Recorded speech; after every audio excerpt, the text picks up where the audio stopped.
Selamat petang, salam sejahtera Malaysia. Parlimen bubar hari ini, pulang mandat kepada rakyat. Salam sejahtera semua kepada semua subscriber yang baru dalam channel ini. Silakan terus bersama di dalam channel ini untuk info yang lebih hangat berkenaan dengan politik Malaysia di negeri.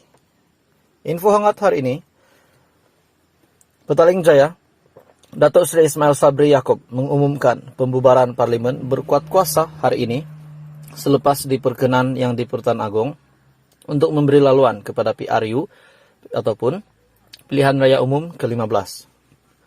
Perdana Menteri membuat pengumuman khas yang disiarkan secara langsung ke seluruh negara pada pukul 3 petang menerusi saluran televisyen dan media sosial.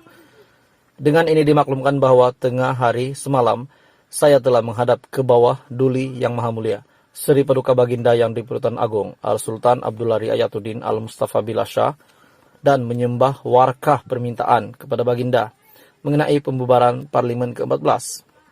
Selaras dengan perkara 20 dalam kurungan 2 dalam kurungan B dan perkara 55 dalam kurungan 2 Perlembagaan Persekutuan ke bawah Duli Yang Maha Mulia Seri Paduka Baginda yang di Pertuan Agong telah bertindak menurut budi bicara Baginda dengan memperkenankan permintaan saya supaya Parlimen ke-14 dibubarkan pada Isnin 10 Oktober.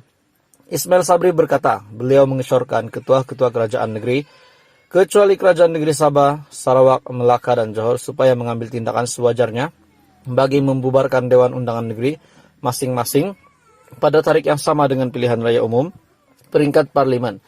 Meskipun beberapa buah negeri telah memutuskan untuk tidak membubarkan DUN masing-masing. Kata beliau, ia wajar dilaksanakan serentak bagi memastikan rakyat tidak terbeban selain kelancaran proses demokrasi serta menjimatkan kos. Sementara itu, penetapan tarik-tarik hari penamaan calon dan hari mengundi serta urusan lain yang berkaitan adalah tertakluk kepada keputusan PSPR, Suruhan Pilihan Raya. Diindang di tim Tampi Beras, dipilih antah satu-satu. Dengan pengumuman ini, mandat akan dipulangkan kepada rakyat. Mandat rakyat adalah penawar ampuh bagi negara menzahirkan kestabilan politik dan mewujudkan kerajaan teguh, stabil, serta dihormati selepas PRU 15. Semoga rakyat menggunakan kuasa yang ada pada mereka untuk memilih kerajaan yang mampu meneruskan pelaksanaan bajet keluarga Malaysia 2023, mengekalkan kestabilan politik, memulih dan mengukuh ekonomi, serta mengekalkan keharmonian dan perpaduan keluarga Malaysia yang berbilang agama, kaum, dan etnik. Katanya, pembubaran itu dilaksanakan bagi menoktahkan suara-suara yang selama ini meratib keabsahan kerajaan, kerajaan pintu belakang, dan kerajaan tebuk atap. Susulan pengumuman pembubaran Parlimen itu, SPR perlu menetapkan tarik pilihan raya diadakan. Perkara 55 dalam kurungan 4, Perlembagaan Persekutuan menetapkan PRU mesti diadakan dalam tempo 60 hari daripada tarik pembubaran Parlimen.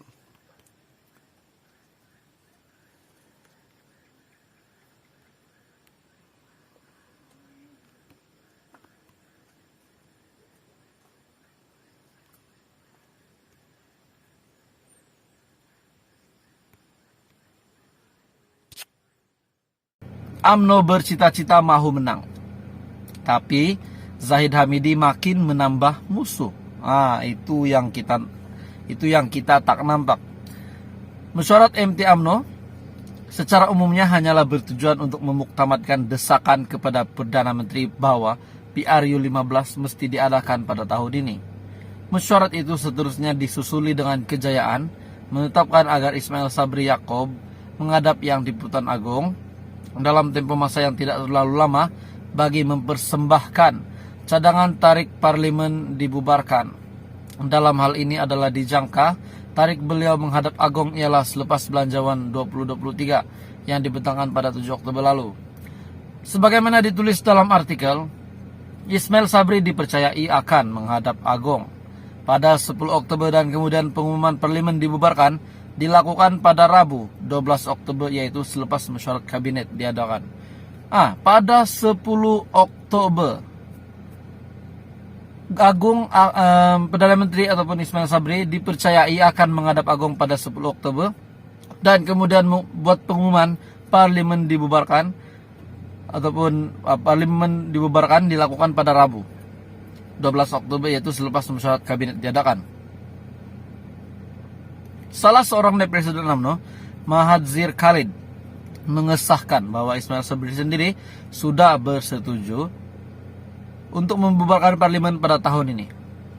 Nah, Ismail Sabri disahkan oleh naib Presiden UMNO, Mahathir Khalid, mengesahkan bahwa Perdana Menteri sendiri sudah bersetuju parlimen dibubarkan pada tahun ini. Nah, kalau dia sudah setuju, rakyat bagaimana? Anda setuju tak? Kalau admin ikut saja. Menerusi pertemuan, kita berbincang mengenai perkara berkaitan PRU. Macam-macam isu dibangkitkan dari segi calonnya, duit, jentera, dan macam-macam lah. Secara asasnya, Perdana Menteri sudah bersetuju PRU 15 diadakan tahun ini. Cukuplah setakat ini saja komen saya, katanya sebagaimana dilaporkan Berita Harian.